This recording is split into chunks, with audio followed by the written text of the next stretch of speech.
Hello students, இப்போ நம்ம பார்க்க இருக்கிறது subtraction of two matrices.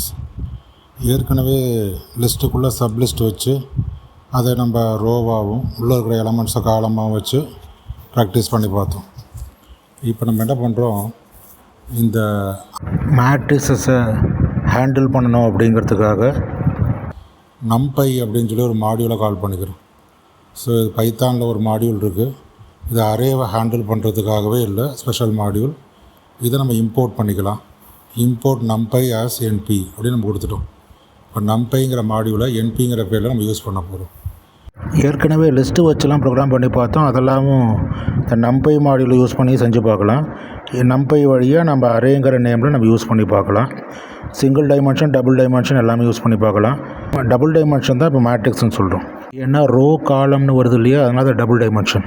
So இதெல்லாம் நம்ம யூஸ் பண்ணாமல் தான் ஏற்கனவே மேட்ரிக்ஸ் ப்ரோக்ராம் செஞ்சு பார்த்தோம், லிஸ்ட்டு ப்ரோக்ராம் செஞ்சு பார்த்தோம். லிஸ்ட்டு பதிலாக அரே யூஸ் பண்ணிக்கலாம்னா நீங்கள் நம்பை வழியாக அரே யூஸ் பண்ணிக்கலாம். இப்போ நம்ம என்ன பண்ணுறோம் அப்படின்னு சொன்னால், சப்ட்ராக்ஷன் பண்ண போகிறோம் மேட்ரிக்ஸை.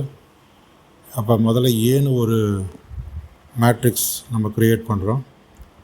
ஏங்கிற மேட்ரிக்ஸில் 11, 12, 13, 14 சொல்லி 2 rows 2 columns வச்சு க்ரியேட் பண்ணியிருக்கோம்.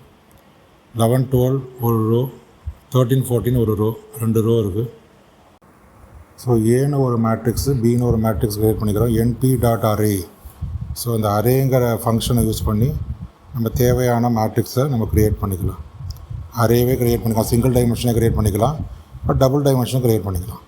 அப்படி தான் இப்போ மேட்ரிக்ஸ் க்ரியேட் பண்ணியிருக்கோம். ஏன்னு ஒரு மேட்ரிக்ஸு, பின்னு ஒரு மேட்ரிக்ஸ் க்ரியேட் பண்ணியிருக்கோம். அடுத்தபடியாக பார்த்தீங்கன்னா அதை அப்படியே பிரிண்ட் பண்ணி பார்க்குறோம். பிரிண்ட் ஏ, பிரிண்ட் பின்னு கொடுக்குறோம். ரொம்ப ஒரு ஈஸியான ப்ரோக்ராம். இப்போ முன்னாடி நம்ம ஃபார் லூப்லாம் கொடுத்து செஞ்சு பார்த்தோம். அப்படிலாம் எதுவுமே தேவையில்லை. இப்போ என்ன பண்ணுறோன்னா, பிரிண்ட் என்பி டாட் சப்ட்ராக்ட் ஏ கமா பி அப்படின்னு சொல்லி நம்ம கொடுக்குறோம். அப்போ நம்மளுக்கு சப்ட்ராக்ட் பண்ணி அவுட்புட்டு கிடச்சிடும். ஸோ சப்ட்ராக்ட்னு ஒரு ஃபங்க்ஷன் இருக்குது. நம்பை மாடியூலில் சப்ட்ராக்ட்னு ஃபங்க்ஷன் இருக்குது. அதை கால் பண்ணினா போதும், சப்ட்ராக்ட் பண்ணிடலாம். அது என்ன பண்ணுதுன்னா, நம்மளுக்கு சப்ட்ராக்ட் பண்ணி அவுட்புட்டை கொடுத்துருது. ஸோ எவ்வளோ ஈஸியாக நம்மளால் கேரி அவுட் பண்ண முடியுதுன்னு பாருங்கள்.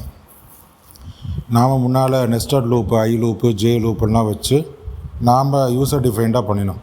இப்போ அப்படி இல்லாமல் நம்பை மாடியூல் வழியாக நம்ம செய்யும்போது மேட்ரிக்ஸ் க்ரியேட் பண்ணுறது ஈஸி. அதை வச்சு நம்ம அடிஷன், சப்ட்ராக்ஷன் எல்லாமே ரொம்ப ஈஸியாக பர்ஃபார்ம் பண்ணிக்கலாம்.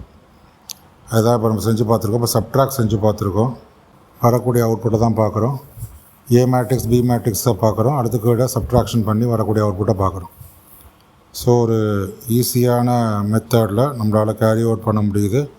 அதுக்கு காரணம் இந்த நம்பை அப்படிங்கிற மாடியூல்.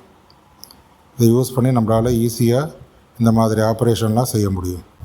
இப்போ இதே மாதிரி நம்ம அடிஷன் கூட செஞ்சு பார்க்கலாம். இதே நம்பை மாடியூலில் ஆடுங்கிற ஃபங்க்ஷன் இருக்குது. அதை நம்ம கால் பண்ணினோம் அப்படின்னு சொன்னால் அடிஷன் ஆஃப் 2 மேட்ரிசஸ் செஞ்சிடலாம். இப்போ நீங்கள் இந்த மாதிரி நெஸ்டட் லூப் கான்செப்ட்லாம் யூஸ் பண்ணோங்கிறது இல்லாமல் நம்பை மாடல் வழியாக ஈஸியாக நம்மளால் செய்ய முடியும். So just NP dot add of A comma B அப்படின்னு கொடுத்துட்டோம்னா போதும். இப்போ நம்மளுக்கு ஆட் ஆகி அவுட்புட்டு நம்மளுக்கு கிடச்சிரும். ஸோ ரொம்ப ஒரு ஈஸியாக நம்மளால் இந்த ஆப்ரேஷனை கேரி அவுட் பண்ண முடியுது. ஸோ ரொம்ப ஈஸியாக நம்மளால் செய்ய முடியுது. நம்பை மாடியூலை நம்ம தெரிஞ்சுக்கிறோம். இது வழியாக எப்படி மேட்ரிக்ஸ் அடிஷன், சப்ட்ராக்ஷனாக செய்கிறதுங்கிறத பார்த்தோம். ப்ராக்டிஸ் பண்ணுங்கள். Thank you all.